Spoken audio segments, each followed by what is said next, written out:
Shalom Ibu Bapak, Saudara-saudara dan anak-anak yang dikasihi Tuhan. Saya berharap semua dalam keadaan baik, sehat dan tetap semangat di dalam Tuhan.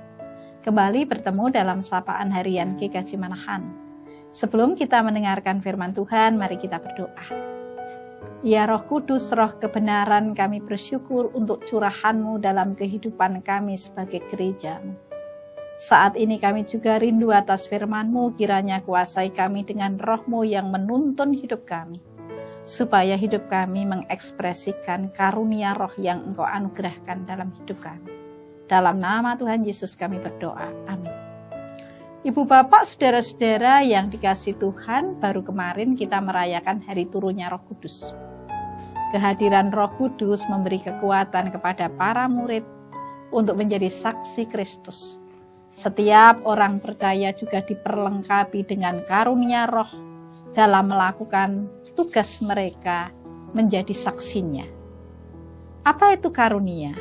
Karunia itu berasal dari kata karisma yang artinya adalah kebaikan, kemurahan hati, pemberian. Karunia bukan hasil usaha manusia, tetapi pemberian Allah. Namun demikian, manusia harus merespon apa yang dianugerahkan itu.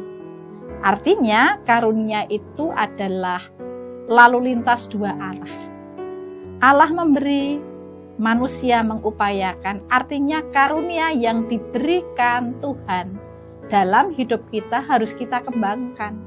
Sebagai contoh karunia untuk memimpin, karunia itu bisa berkembang kalau kita terus melatih diri kita, kita asah, mau memimpin mulai dari kelompok kecil, memimpin hidup kita sendiri, memimpin keluarga kita, sehingga kemampuan memimpin itu semakin hari semakin berkembang. Sebagai satu tubuh Kristus, kita juga diperlengkapi dengan karunia. Paulus menasihatkan tentang kehidupan gereja yang semestinya juga dikembangkan dengan dan melalui karunia-karunia yang sudah dianugerahkan. Apa macam karunia itu? Kalau kita perhatikan dalam kitab Roma 12, ayat yang ke-6 sampai dengan ayat yang ke-8 mengatakan demikian. Demikianlah kita mempunyai karunia yang berlain-lainan menurut kasih karunia yang dianugerahkan kepada kita. Jika karunia itu untuk bernubuat, baiklah kita melakukannya sesuai dengan iman kita. Jika karunia itu untuk melayani, baiklah kita melayani. Jika karunia untuk mengajar, baiklah kita mengajar. Jika karunia untuk menasehati, baiklah kita menasehati. Siapa yang membagikan sesuatu, hendaklah ia melakukannya dengan hati yang ikhlas. Siapa yang memberi pimpinan, hendaklah ia melakukannya dengan rajin. Siapa yang menunjukkan kemurahan, hendaklah ia melakukan dengan sukacita. Jadi ada beragam karunia.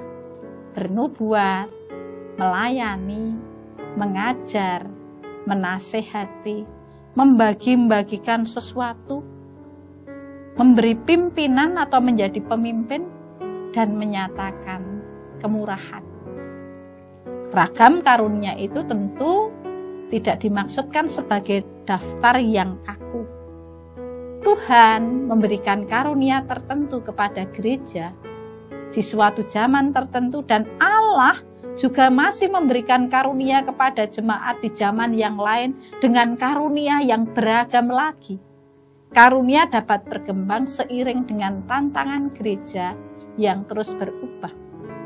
Namun harus disadari, meskipun karunia Roh itu beragam, bermacam-macam, zaman sekarang itu juga beragam lagi.